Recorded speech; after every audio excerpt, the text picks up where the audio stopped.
Good morning, class. How are you all? I hope you all are fine and well at your home. This is the diagram of our cell cycle. In the previous lecture, we already completed with the prophase and metaphase. Okay? We completed with interphase also. So just you draw this diagram, then we'll move towards anaphase. ठीक है, जल्दी से आप prophase आप ये cell cycle का diagram बना लीजिए. देन अपन मूव करते हैं किस पर, एनाफेज पर. Draw it fast.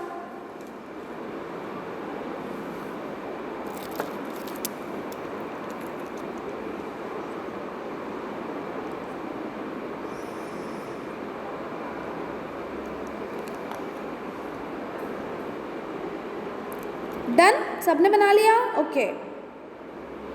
Like we already studied about the prophase of mitosis, so this is the diagram where you can easily understand that what is prophase.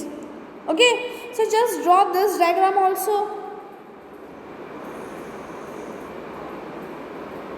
As we studied in the prophase, क्या होता है हमारा, nuclear membrane disappear होती है, हमारा endoplasmic reticulum disappear होता है, Golgi body disappear होती है, सेंट्रोसोम्स जो है वो शिफ्ट होने लग जाते हैं किसकी तरफ, पोल्स की तरफ, और जो क्रोमेटिन मटेरियल है वो कैसा हो जाता है, कंडेंस होना स्टार्ट हो जाता है.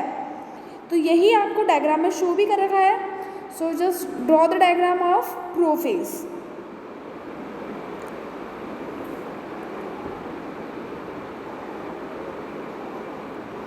This is the diagram of metaphase. Already we studied about the metaphase in the previous lecture.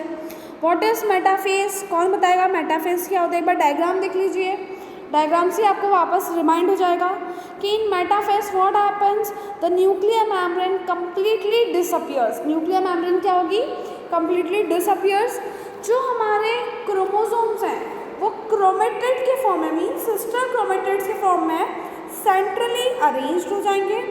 Centromeres जो है हमारे वो कहाँ चले जाएंगे, पोल्स पर पहुँच जाएंगे. स्पिंडल फाइबर्स हमें दिख रहे हैं और उन क्रोमोसोम्स को उन क्रोमेटिड्स को अब स्पिंडल फाइबर से अटैच करने का काम कौन कर रहा है, kinetochore. Okay, so in today's lecture will start with anaphase. Anaphase जो होता है वो हमारी सेल साइकिल का सबसे स्मॉलेस्ट स्टेज है, सबसे स्मॉलेस्ट स्टेज है. इन एनाफेज व्हाट हैपन्स, जो हमारे क्रोमेटिड्स हैं, जो सिस्टर क्रोमेटिड्स हैं वो क्या हो जाएंगे, डिवाइड हो जाएंगे. ओके, और उनकी स्प्लिटिंग के बाद, the splitting of each chromosome at centromeres into sister chromatids. ठीक है, स्प्लिटिंग हो जाएगी हमारे क्रोमोसोम्स की. The two chromatids starts moving towards the opposite poles, और वो जो हमारे क्रोमेटिड्स हैं वो अपोजिट पोल्स की तरफ मूव होना स्टार्ट हो जाएंगे. So this is the anaphase. Okay, I will show you one more diagram of anaphase. And here you can see that the daughter chromosomes जो डिवाइड हो चुके हैं, जो हमारी सिस्टर क्रोमेटिड्स के पार्ट्स हैं, वो वाई शेप स्ट्रक्चर बना रहे हैं. और अब वो किससे कनेक्ट हो चुके हैं, spindle fibre, long spindle fibres दिख रहे हैं. वहाँ से अब किसकी तरफ मूव कर रहे हैं, वो अपोजिट पोल्स की तरफ डिवाइड होने के बाद मूव कर रहे हैं. तो ये बहुत इंपॉर्टेंट चीज़ है कि इनका शेप कैसा होता है, वाई शेप्ड. एनाफेज में हमारे क्रोमोसोम का जो शेप है वो कैसा होता है, Y shaped. Or so you can draw this diagram also of anaphase. After anaphase, the telophase is there. Anaphase के बाद अब कौन आ गया है, telophase.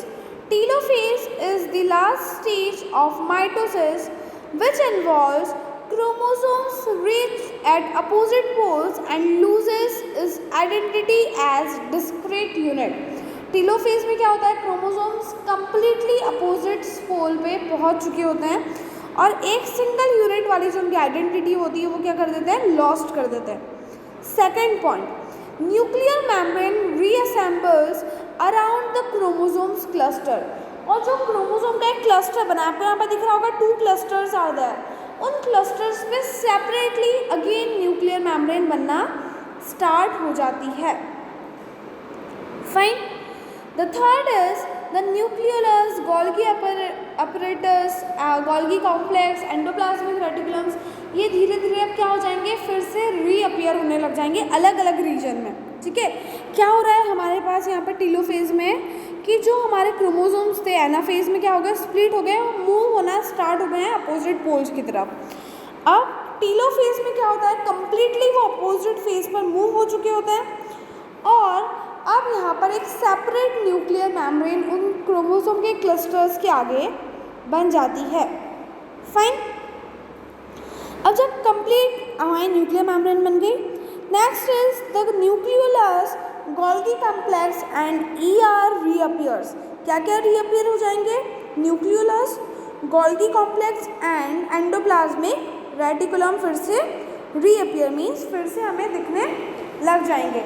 क्यों, क्योंकि अब हमारे सेल्स में आपको क्लस्टर दिख रहा है, मीन्स 2 पार्ट्स हो चुके हैं और अब ये 2 पार्ट्स 2 डॉटर हमारे सेल्स बना लेंगे।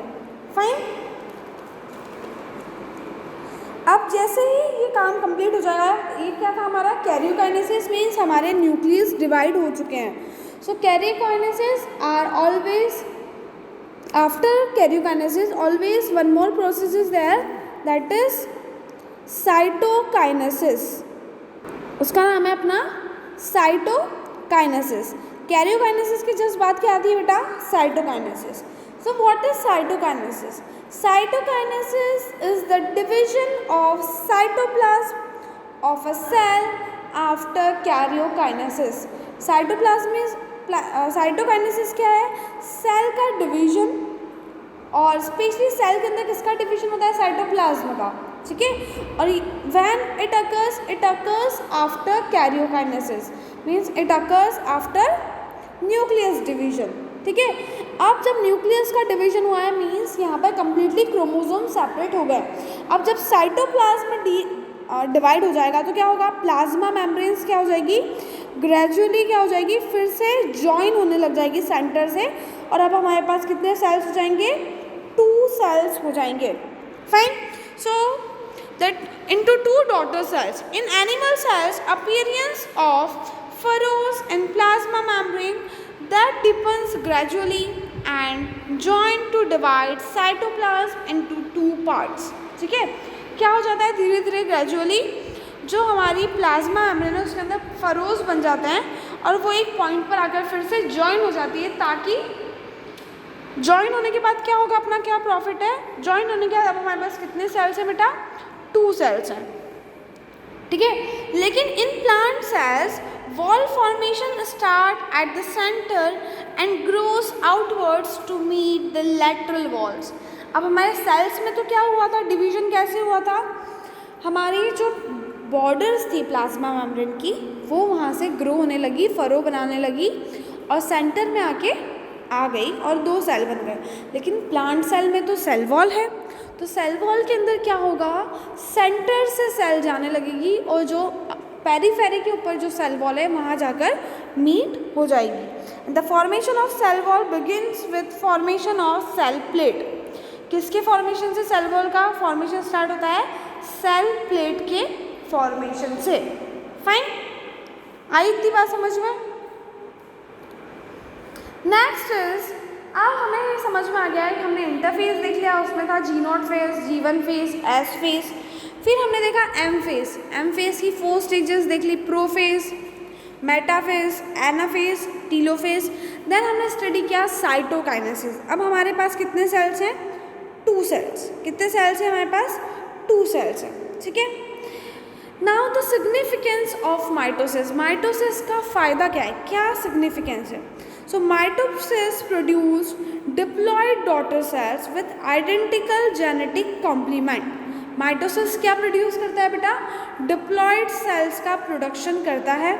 Second, it helps in repair of cells specially in lining of guts and blood sales.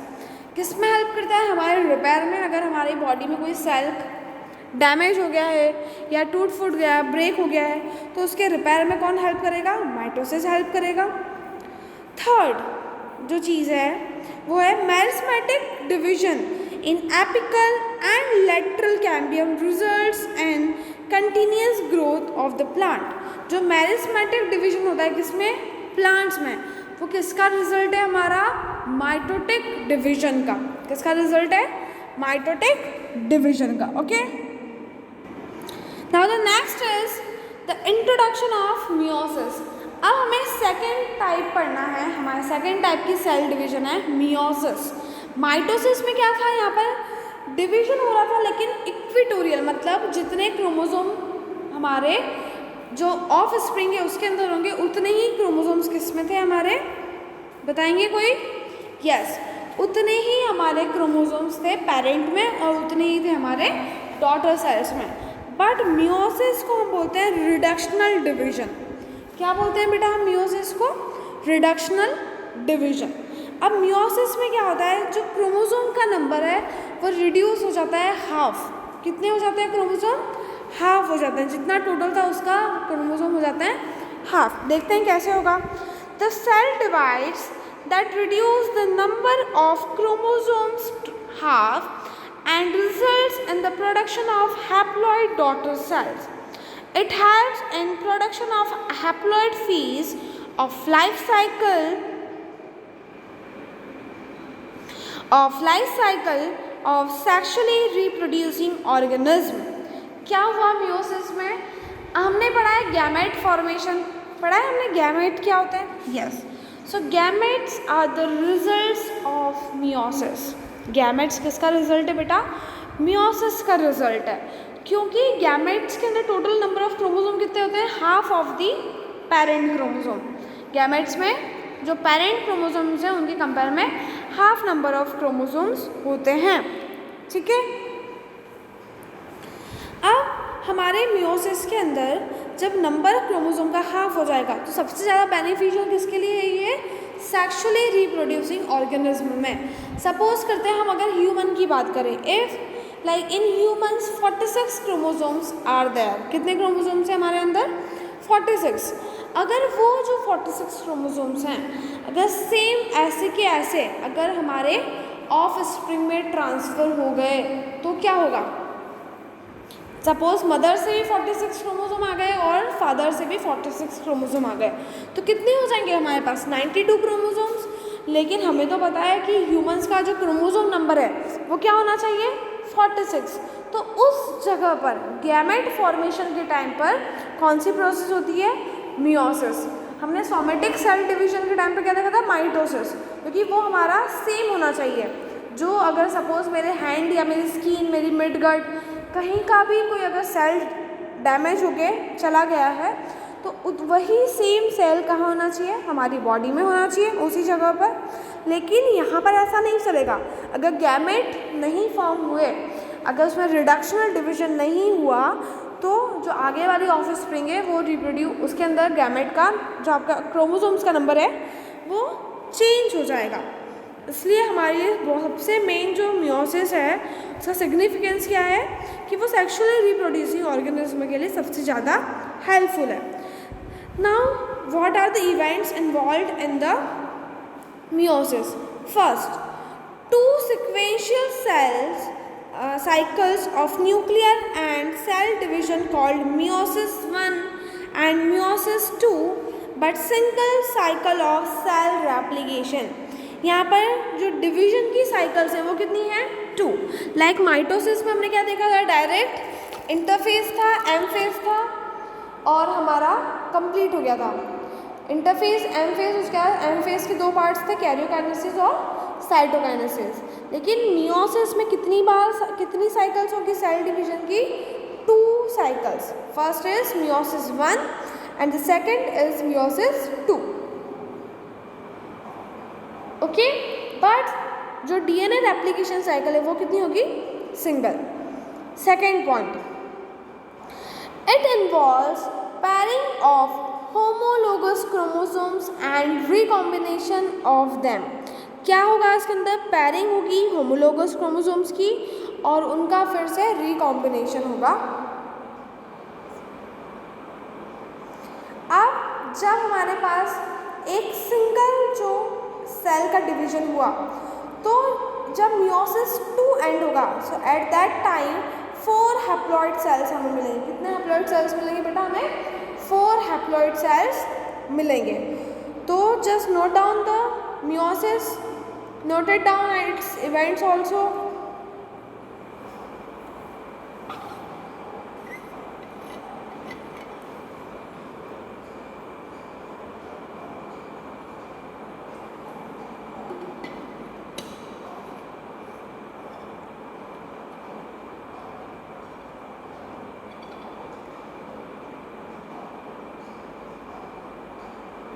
कर लिया नोट सबने? ठीक है।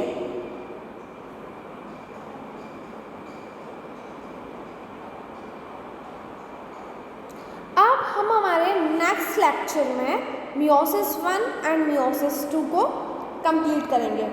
फाइन, तब तक के लिए just revise the lecture again, learn the stages, try to draw the diagram, different stages, what are the events occur in prophase, what are the events occurs in anaphase, metaphase, telophase, and along with that diagram the significance of mitosis and what is meiosis, why meiosis is known as reductional division, ये पता होना चाहिए, why mitosis is known as equatorial reduction, ठीक है, equatorial division, sorry. तो ये छोटी छोटी जो चीज़ें हैं ये हमें पता होनी चाहिए कि किस तरीके से ये हमारी बॉडी में इवेंट्स हो रहे हैं। हमें साथ में ये भी बताना चाहिए किस टाइप के सेल्स में मियोसिस होता है, किस टाइप के सेल्स में माइटोसिस होता है। Fine, so thank you so much for today, bye bye, good day.